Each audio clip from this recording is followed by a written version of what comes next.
सबको जय मसीह की। एक बार फिर परमेश्वर के नाम में परमेश्वर का धन्यवाद करते हैं। परमेश्वर ने, मैं आशा रखता हूँ, आपको संभाल कर रखा होगा, मुझे भी संभाल कर रखा है।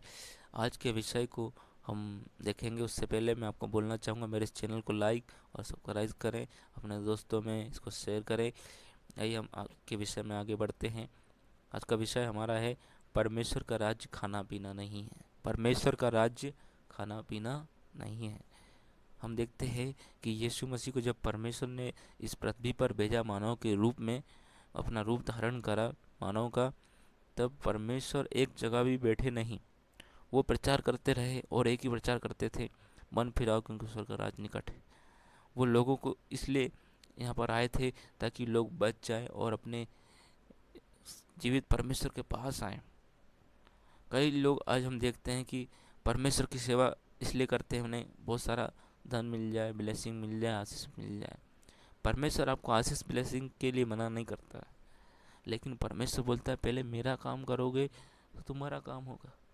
हमको जिसने मोल लेकर खरीदा है, हम उसके काम करना है हमको, ना कि हम उसको बोले कि परमेश्वर हमारा काम करे।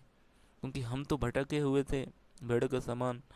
वो आया, उसने हमारे लिए जान दी और मोल लेकर हमें खरीद लिया है। तो हमारे जीवन से किसकी इच्छा पूरी होना चाहिए? परमेश्वर की इच्छा पूरी होना चाहिए। खाना पीना में संसार के खाने की पीने की बात नहीं कर रहा, इसमें कुछ मैं बात कर रहा हूँ आत्मिक खाने की, जो परमेश्वर ने हमें दिया है। संसारी खाने पीने के चक्कर में लोग परमेश्वर से दूर हो जाते हैं।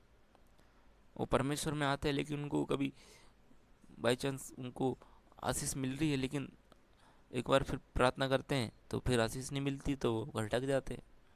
क्योंकि उनको सिखाया गया है आशीष ब्लेसिंग, बस उनको सही तरीके से नहीं सिखाया गया है कि यीशु मसीह के पीछे चलना मतलब अपने जीवन का इनकार करना है।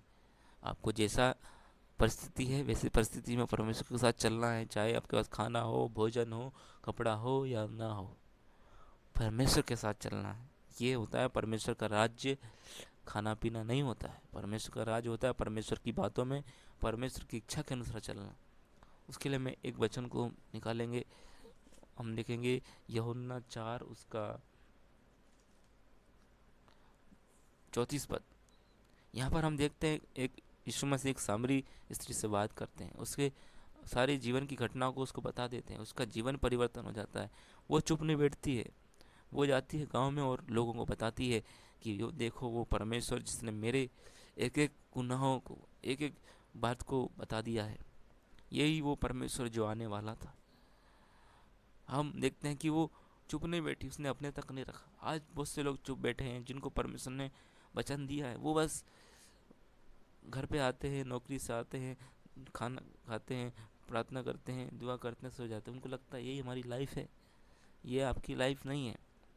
ये आपका हिस्सा है प्रार्थना दुआ करना, लेकिन आपका हिस्सा है जो आपने ग्रहण करा है, जो परमेश्वर ने आपको दिया है, लोगों को बताओ।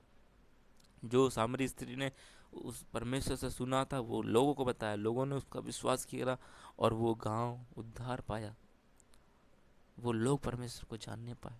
हम उस आयत को पढ़ेंगे, यूहन्ना 4 उसका 34। यहाँ पर लिखा है, यीशु ने उनसे कहा, मेरा भोजन यह है कि मैं अपने भेजने वाले की इच्छा के अनुसार चलूं और उसका काम पूरा करूं। मेरी इच्छा यह है कि मैं अपने भेजने वाले की इच्छा के ऊपर चलूं और उसने जो मुझे काम दिया है उसको पूरा करूं।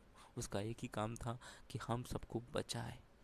हम देखते हैं इस मसीह का एक भी प्रचार में कि इस आशीष ब्लेसिंग के बारे में बात नहीं करता। परमेश्वर ये बोलता है कि पहले तुम मेरे राज और धर्म की खोज करो तो मैं सारी वस्तु मिल जाएगी। हमारा खाना पीना है परमेश्वर की साथ चलना, परमेश्वर की संगति में चलना।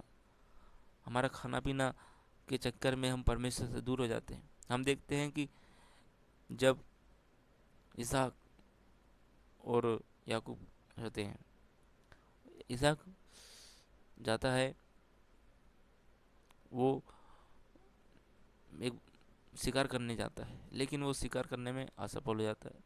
फिर आता है, उसको बहुत भूख लगती है। ये पुराने नियम की कहानी है।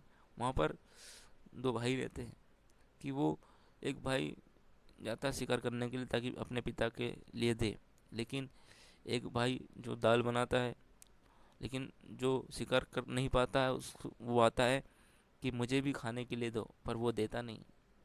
लेकिन वो एक शर्त रखता है कि मैं खाना दूंगा, लेकिन उससे पहले आपको आपका जो अधिकार आपको मिला है वो मुझे सौंपना होगा। उसने उस थोड़ी सी दाल के लिए उसने उस अधिकार को बेच दिया अपने भाई को। आज भी ऐसे लोग हैं, थोड़े से लालच में आकर अपने ईमान को बेच रहे हैं। यीशु मसीह की संगति को छोड़कर पैसों की लालच में आकर वे अपने आप को बेच रहे हैं। वे पैसों के लिए काम करते हैं। ऐसे पास्टर, ऐसे लीडर अभी इस पृथ्वी पर आ चुके हैं जो शैतान के हैं, सिर्फ अपने पेट की सोचते हैं। जो कलीसिया में आ रहा है उनकी कोई चिंता नहीं है। दास मान और ये लेने के लिए वो लोगों को फोर्स करते हैं कि दो, और ये वचन बताते हैं कि नहीं दोगे शराब लगेगा। ऐसा करना बंद करो और परमेश्वर के लिए काम करो, क्योंकि परमेश्वर का राज्य खाना पीना नहीं है। परमेश्वर का राज्य ये है, परमेश्वर बोलता है मेरा भोजन यह है कि मैं अपने भेजने वाले की इच्छा को पूरा करूं। जिस प्रकार यीशु मसीह को परमेश्वर ने हमारे बीच में भेजा, उसी प्रकार यीशु मसीह ने हमको भेजा है ताकि हम लोगों को सच्चाई बताएं कि परमेश्वर क्या है, परमेश्वर का राज्य क्या है। परमेश्वर का राज्य है परमेश्वर की इच्छा के अनुसार चलना, परमेश्वर की इच्छा के अनुसार काम को करना। आज के इस वचन से मैं उत्साहित करना चाहूँगा जो चर्च में जाते हैं, चर्च अटेंड करते हैं। आप सिर्फ चर्च तक सीमित ना रहें, परमेश्वर की इच्छा को जानें और उसके अनुसार काम करें। परमेश्वर की इच्छा को कैसे जानेंगे? किसी के पास जाने की ज़रूरत नहीं है। आप बाइबल पढ़ें, परमेश्वर आपको उसमें बताएगा कि आपकी इच्छा, परमेश्वर की इच्छा आपके जीवन से क्या है। वो आपसे चाहता है कि जैसे मैं इस पृथ्वी पर लोगों को प्रचार करता था, वैसे आप भी प्रचार करें, बहुत से लोग बचाए जाएं। क्योंकि समय बुरे हैं। ऐसे समय फिर कभी नहीं मिलेंगे कि आप प्रचार कर सकें। हो सकता है आप इस पृथ्वी पर ना हो, लेकिन उस परमेश्वर को लेखा देना होगा आपको कि जब आपको सच्चाई मालूम थी आपने दूसरों को नहीं बताया। इसलिए मैं आपको उत्साहित करता हूँ कि आप लोगों को सच्चाई बताएं। आपने जाना है, दूसरों को बताएं। थोड़े समय के लिए दुख उठा लें, लेकिन दुख उठाने के बाद बोलता है परमेश्वर, स्वर्ग में बड़ा आनंद है जो कभी ख़त्म नहीं होगा। छोटे से दर्द के बाद अगर हमको कुछ अच्छा मिल रहा है तो दर्द उठाना अच्छा है। मेरे प्रियो, दर्द उठाओ और परमेश्वर के लिए काम करो। जब हम परमेश्वर के लिए काम करते हैं, लोग हमारे विरुद्ध में खड़े होंगे, गाली देंगे, लेकिन परमेश्वर कहता है आनंदित और मगन होना, क्योंकि स्वर्ग में तुम्हारे लिए बड़ा फल है। इसलिए मैं फिर से रिपीट करता हूँ, परमेश्वर का राज्य खाना पीना नहीं, परमेश्वर का राज्य है परमेश्वर की इच्छा के अनुसार चलना। मैं मैं आशा रखता हूँ कि इस वीडियो से आपको उत्साहित हुए होंगे, और इसको लाइक करें, सब्सक्राइब करें और अपने दोस्तों